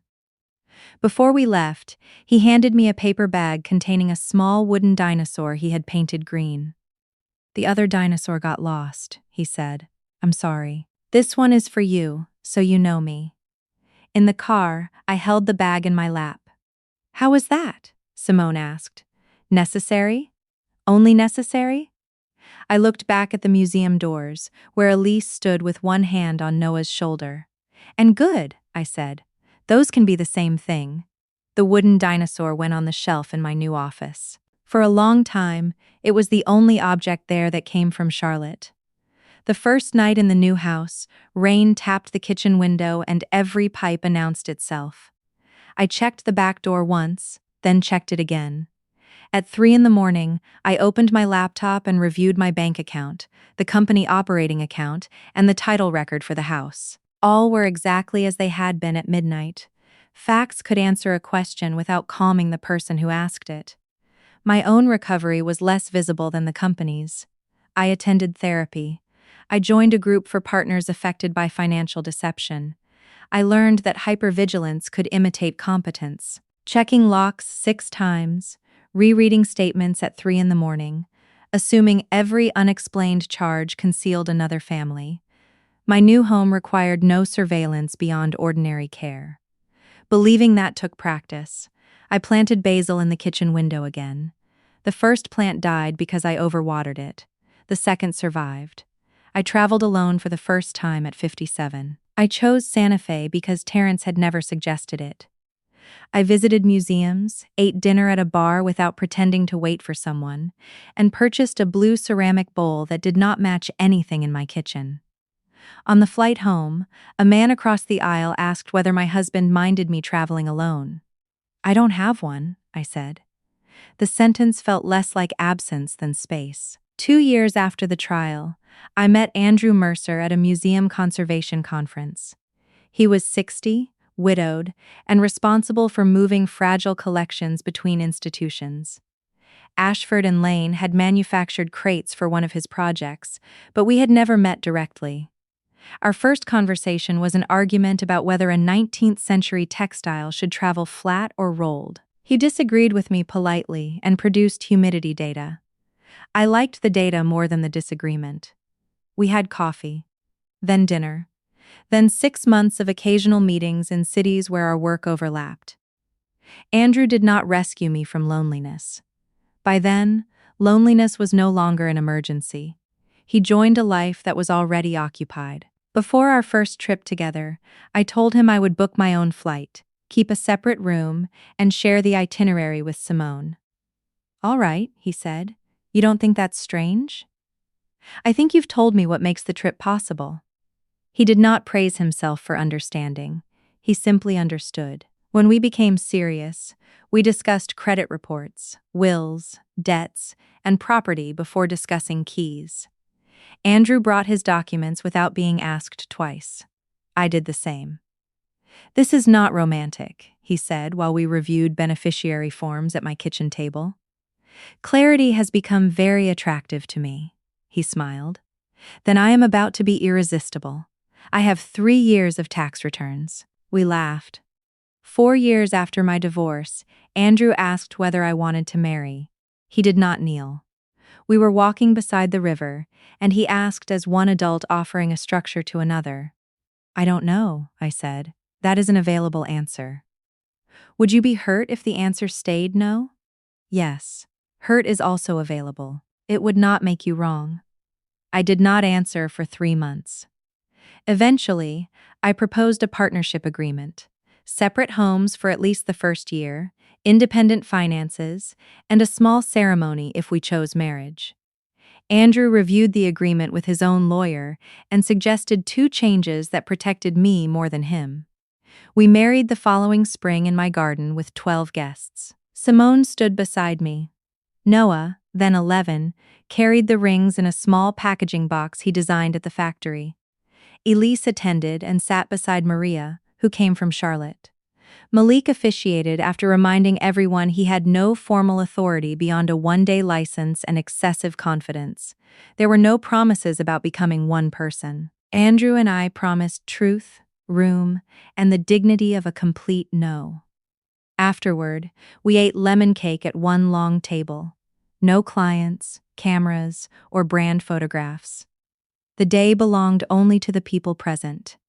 I kept my name. Andrew kept his. That October, the Royal Crescent invited me to deliver the opening address at a real conference, the Southeastern Forum on Ethical Supply Chains and Family Business Governance. Maria had recommended our Clear Hands program to the organizers. For several days, I considered declining. The hotel lobby still existed in my mind as the place where one sentence split my life. Then I read the invitation again. The event had a website, published agenda, registration list, independent sponsors, and a keynote speaker who actually existed. I accepted. Andrew offered to come. I thanked him and said I wanted to arrive alone. "Will you call when you get there?" he asked. "Yes." "Good. I'll be at the house trying not to kill the basil." I flew to Charlotte on a Wednesday morning, 6 years after I followed Terrence from the airport. This time, my ticket carried my full name. My company paid through a disclosed travel account. Janelle had the agenda, receipts, and hotel confirmation before I left. A driver held a sign reading, "Dominique Ashford outside baggage claim." At the Royal Crescent, the marble floor and silver luggage carts looked smaller than I remembered. Maria waited behind the front desk, now wearing a director's badge. "Welcome back, Miss Ashford," she said. "Thank you." She handed me a key card. "Your room is on the conference floor. The opening reception begins at 6. Your daughter and family arrive Friday for Noah's birthday dinner." This time, family was not a mistaken word. Simone, Elise, Noah, and Andrew would join me after the forum. We had booked separate rooms, shared the plan, and told the truth about who was coming. I went upstairs, unpacked, and placed the printed conference agenda on the desk. At 6, I entered a ballroom where 200 people wore name badges and spoke openly about the work that brought them there. The program listed every session. The doors remained open. The next morning, I stood at the lectern. 6 years ago, I began, I learned that the conference my husband attended every October did not exist. Following that lie led me to a second household, a child, and financial records designed to make theft look like compensation. The room was silent. Today, I want to speak about why trust and verification are not enemies. Trust tells us how we hope a person will behave. Structure protects everyone when hope is wrong. I told them about dual approvals, independent boards, visible records, and employees who needed permission to question authority. I did not tell the story as an abandoned wife seeking admiration. I told it as a business owner who had learned that governance was one form of care. After the speech, people asked practical questions. A founder requested a copy of our vendor controls.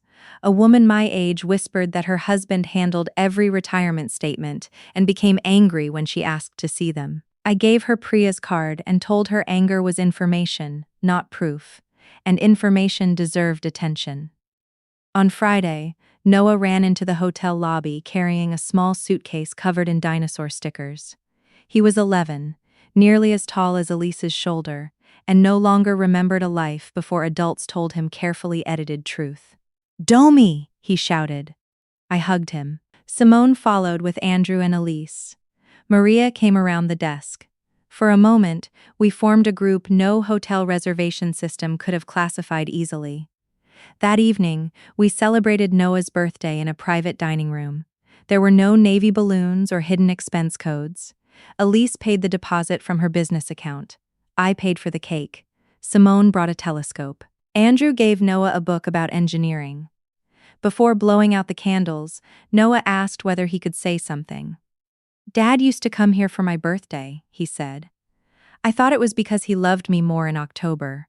Mom says he loved me all year but made bad choices all year too." Elise looked worried, but he continued. "Now everybody comes because they say they will. That is better." He blew out the candles. Later, Andrew and I walked through the lobby.